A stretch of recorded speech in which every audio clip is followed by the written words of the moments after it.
Where to even begin with the iPad cases?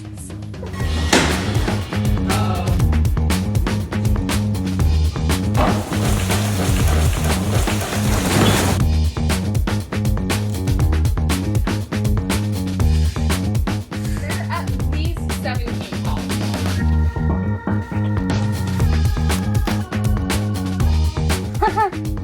Listen.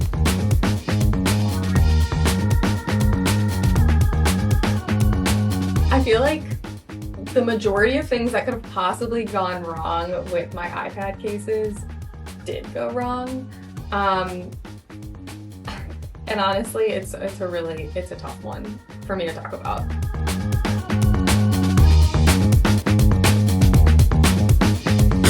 So, I made Kindle cases a year ago. It all starts in July of last year when I produced Kindle cases for the first time and they blew up. I sold out of the first order, I sold out of the second order, I sold out of the third order, and they still sell out almost every time, almost every pattern when I restock them. So in my comments, I was getting a ton of requests for iPad cases. Looking back, I think it was a majority of people who were looking for the same style of case that I made for Kindle cases, largely for like iPad minis, because those are just another kind of device that people read on, especially the mini because it's as portable as a Kindle for the most part. But basically at the time I wasn't like 100% sure, like, okay, what kind of Kindle or iPad cases do people want? And there, again, I didn't really process this at the time, are a lot more models of iPads than there are Kindles, which I didn't think was possible because we carry five types of Kindle cases that fit 6 models currently, which is a lot to keep track of, especially when we have 20 patterns per model. But iPads change every single year, and there's like 6 different types of iPads that also change every year. So Kindle cases, I have like almost all the models from the past like 5 or 6 years. iPad cases, we have just the models from this year. So part of the trouble was that I didn't really know like what models to get. I just got like the latest models, which are not quite as popular yet because they've only been out for a little bit. And as a result, like we haven't really sold a ton of them. I also didn't know whether to put the Apple Pencil holder in an iPad because not everybody who has an iPad has an Apple Pencil, but also people who have an Apple Pencil want the Apple Pencil holder on their iPad and won't buy an iPad case that doesn't have it. So that's a struggle. So some of my cases have it for the iPad Pros and some don't. And that's kind of only scratching the surface of like the issues with the iPads. So they're not selling well at all to begin with, but they also came delivered wrong in like a lot of ways. The delivery was a disaster. Everything fell off of the truck as we were pulling them off. The pallets were stacked too high. The pallet wrapping, the plastic that goes around it wasn't like strong enough or like wrapped thoroughly enough. It didn't have like corner boards that kind of give some structure to the pallet, especially when they're taller. So they came crashing down. There were 6 pallets of iPad cases, I think, and 4 of them like all fell down. Thankfully, like iPad cases are meant to protect your iPad from being dropped. So none of them were damaged in the delivery, but it was annoying and like dangerous. I just unloaded the truck myself because I didn't want anyone else to get hurt. And like thankfully I could tell that they were gonna fall because they kind of started moving and then you could just get out of the way. But that's still no fun. So that was bad. We opened them up and the colors were not right. So the blues turned out okay. The blue stripe turned out okay. Coastal patchwork and porcelain floral turned out pretty good because there's not a ton of colors in those besides just blue and white basically. Waterfall floral turned out okay, but there's green in that one and the greens turned out like a little off. So they didn't like the whole range, especially the oranges and pinks, did not match my other products. So some people will look at the cases and think they look fine. They look totally okay, just without any context. But the whole point of my brand, and this has always been such a struggle, is that you can get multiple items in multiple products and they look good together. But obviously if the colors like aren't matching at all, it's not super fun to have like your iPad case next to your notebook on your desk and then they don't match but are the same pattern. So that's a bummer. And then they also didn't come with the autowake feature. And that, I can't tell if that's a big deal still. I know some people have said, because I already posted about this on TikTok, that it's like not a big deal to them because iPads tap to wake.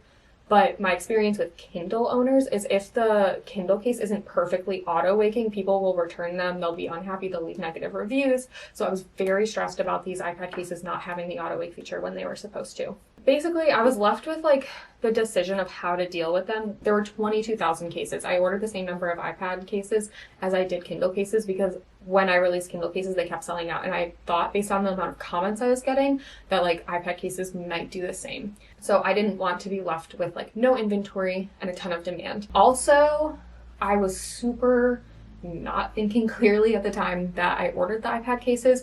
It was the middle of April. I put in a huge order for Kindle cases because they're my top selling product and I could not be without them, but they come from China. So in April, if you remember, there was the threat of 150% tariffs on anything coming from China. And so at that point, there was like, I think there was like a 90-day pause or whatever. So I put in a rush order for those Kindle cases. And at that time, I also thought, this is my only chance to do iPad cases. They have the potential to sell just as well as my Kindle cases, maybe even better, I don't know. So I need to put in this order now and make sure that I just get it in so that I can have product to sell should the worst happen and there's 150% tariffs on goods from China and like a lot of the products that I sell become unviable. And at that point, that's a huge like existential threat to my business. So I was kind of like, not, like I said, not thinking clearly, but like also kind of being rational in light of the potential consequences of everything that was going on. But looking back, like I wish I had made different decisions. I just don't know that like I could have, I don't know. So I rushed the iPad cases through production. There was also like a couple of miscommunications with my manufacturer because at that point I had like 4 or 5 different orders with them for Kindle cases of 2 different varieties, my clearback Kindle cases and my regular wraparound style and iPad cases. And so they sent me production samples instead of pre-production samples. And what that means is they made all of the cases according to my order and then sent me some from the production. So by the time I got them and saw that the colors were wrong and there was no auto wake, there was nothing I could do. The production was finished. I could have told them not to ship it, but at that time I also thought there was going to be tariffs. So if I had them hold them and maybe even remake them, then that would have forced the production to take longer. Then tariffs could have been instituted, they would have been shipped, and then I would have had to pay 150% tariffs on them, which I could not afford. And so the options were basically ship the product that's done, even if it's not perfect, or have to pay 150% tariffs on them later, or take the L and get 0 product. I invested over $100,000 into the iPad cases. So it wasn't really an option to like take the L. So really bad choices, bad like situation, all kind of led to this bad outcome. It also sucked because I had made so many Kindle cases with this manufacturer for over a year at that point. So I expected that these, like I could trust them and these cases would turn out better. So I was genuinely pretty surprised when there was like multiple issues with them and there were like multiple miscommunications. So that really sucks. Ultimately, what I decided to do after putting it off for a couple months, I got them delivered in July and I honestly like couldn't really think about it without getting really upset and frustrated with myself. So we didn't release them until mid-September and I just decided to mark them down 50%. I was going to charge $32 for them and now I am charging $16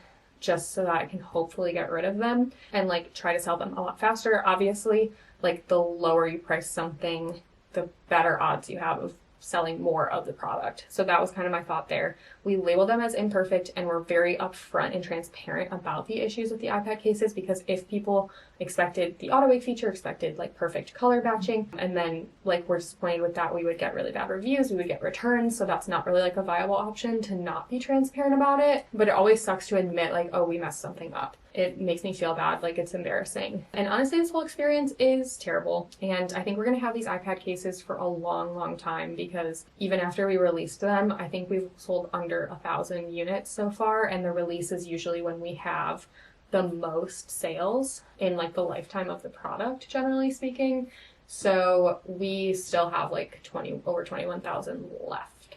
I'm gonna do my best to explore like other potential ways to try to get rid of them. I've obviously dealt with misprinted products before, so at least I have like some experience with it, but I'm not 100% sure what route we're gonna take. I can't just have product that doesn't sell very well sitting on my shelves indefinitely, because they take up space that I have to pay for in my warehouse, because I pay monthly rent for the warehouse, and something that sells better could be there, which would be better for the business. And also I've already invested a ton of money into them, and if I don't get that money back, then that's basically just money that's out in the world in the form of inventory, that is kind of just like a hole in the grand scheme of finances in my business. So having a product-based business is like kind of stressful for that, because you always have to be like trying to move things, and if they don't move, that's a problem. But that is my low-key kind of vaguely upsetting, traumatizing experience with iPad cases, and how they really couldn't have gone more wrong. And it's kind of hard for me to talk about because I'm just very upset about it. But please stick around for part 2, because I am going to discuss the options of what you can do if there's this sort of issue with manufacturing a product, and like how you can talk to your manufacturer about it, or what you can do to sort of fix the issue that these misprinted items can cause. So stick around for that. Please don't forget to subscribe, like this video, leave any comments below that you have for me. I'm happy to answer questions, or if you have like ideas for things that we could talk about in future videos, please let me know. Thank you so much for watching till the end.